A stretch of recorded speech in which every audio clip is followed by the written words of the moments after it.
Good morning family, কেমন আছো তোমরা সবাই? আশা করি খুব ভালো আছো, আমরাও ভালো আছি। আর আজকে 10th এপ্রিল বুধবার। অনির্বাণ উঠে ফ্রেশ হয়ে গেছে, আমরা এখন ওখানে বসে বসে চা খাচ্ছি। Anirban good morning. এই যে আমরা চা নিয়ে বসে গেছি। আর আজকে ওকে টিফিনে আমি করে দিয়েছি ভাত, সয়াবিন আলুর তরকারি আর ডাল। বললাম ডিম নিয়ে যাবে কি, নিয়ে যাবে না বললো, মানে ডিম সেদ্ধ করে দেবো ভাবলাম। আমারও একই আছে, খালি শাকটা আমার, উনি তো আবার শাকটা কিছু খান না। আমার মিক্সিটা আবার খুলে গেছে, তো অনির্বাণ বললো এটা আমাকে একটা ব্যাগেতে দিয়ে দাও, গিয়ে ঠিক করিয়ে নেব। তো দিয়ে দিলাম, ও ঠিক করিয়ে আনবে। মিক্সি ছাড়া প্রচুর অসুবিধা। আজকে ভাবছিলাম রাত্রিবেলা চিকেন করবো, তো এবার তো এইভাবে আমি মিক্সিতে পেস্ট করে আদা রসুন দিতে পারবো না। নর্মাল যে দোকানের আদা রসুন পেস্ট পাওয়া যায় ওটাই দিতে হবে, কিন্তু ওটা দিলে না যেন টেস্ট ভালো হয়। কিন্তু কিছুই তো করার নেই না, আমাকে তো করতেই হবে। তো ঠিক আছে, কিন্তু সাথে সাথে ঠিক হয়েছে না, প্রচুর অসুবিধা। তোমাদের সাথে আমি অনেকক্ষণ পরে কথা বলছি। অনির্বাণ অনেকক্ষণ আগে বেরিয়ে গেছে, কারণ এখন 11টা বাজে। তো আমি স্নানে যাবো, আজকে শ্যাম্পু করবো। মাথাটা ড্যান্ড্রাফ হয়ে গেছে, আর চুলটাও কেমন কেমন একটা লাগছে। আমি সপ্তাহে 2 দিন করি, বুধবার আর শনিবার। তো আজকে বুধবার আমার শ্যাম্পু করার দিন, তো আজকে করি। বুঝতে পারছি না যে স্নানে যাবো, অমনি দুধ দিতে আসবে। আর কালকে তো আমার ডেলিভারিটা, তো দেখো তোমাদেরকে তো বললাম না যে ডেলিভারি আসার ছিল, কিন্তু ডেলিভার্ড দেখাচ্ছে, বাট আমি হাতে কিছু পাইনি। তো জানি অনির্বাণকে সকালবেলা কমপ্লেন করলো, তো বলছিল 8 তারিখের মধ্যে ঠিক হয়ে যাবে। তো দেখা যাক, জানি না পয়লা বৈশাখের আগে জামাটা আসবে নাকি, কারণ একটা হল করবো ভেবেছি। দেখা যাক কী হয়।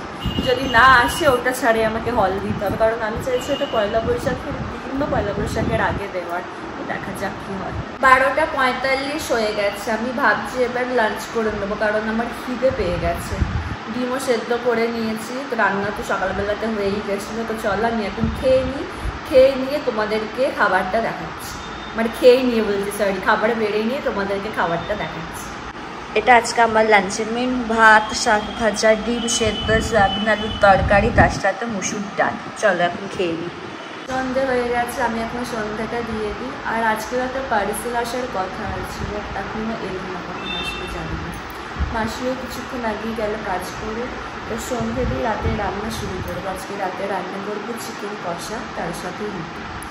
সন্ধ্যে দিই, তারপরে রান্না। জল তেজটা পাচ্ছে, কিন্তু খাচ্ছি তেজটা মিটছে না, কেন কে জানে। এই মানে ওয়েদারের জন্য। আমি তো এখনো জল ফ্রিজে রাখিনি, ঠান্ডা ঠান্ডা খাচ্ছি না, ওই জন্য হয়তো ওরকম হচ্ছে। তো ভাবছি লস্যি খাই, একটু ঠান্ডা কিছু খেতে ইচ্ছে করছে।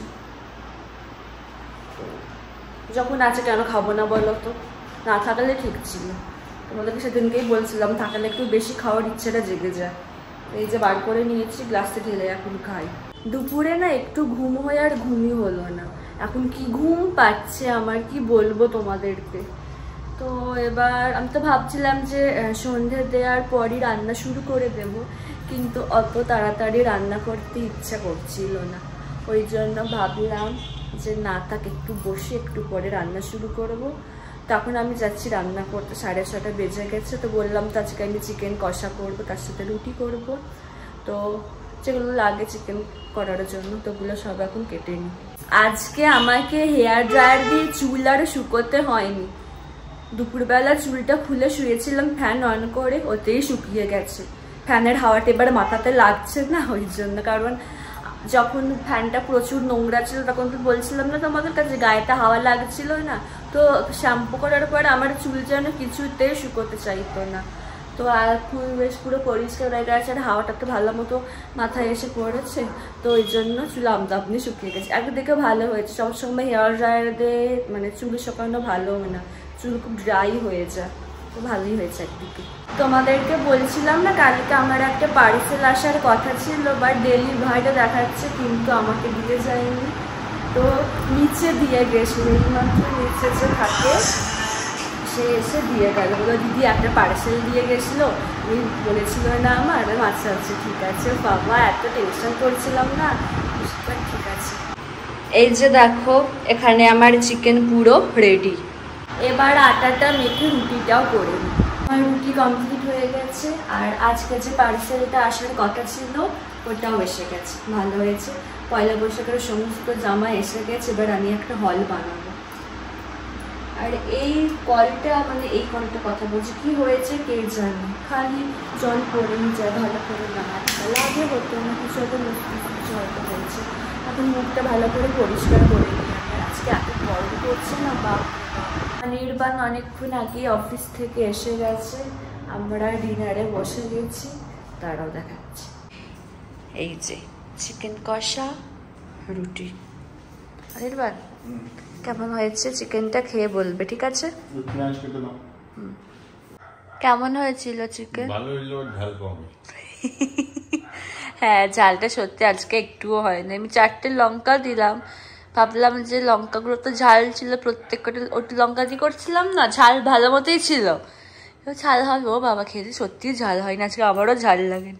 মানে ভাবতে পারছো তোমরা, কি বলো তো, যে কতটা আজকে ঝাল হয়নি, তাহলে পুরো ঝাল ছাড়া পুরো চিকেন হয়েছিল।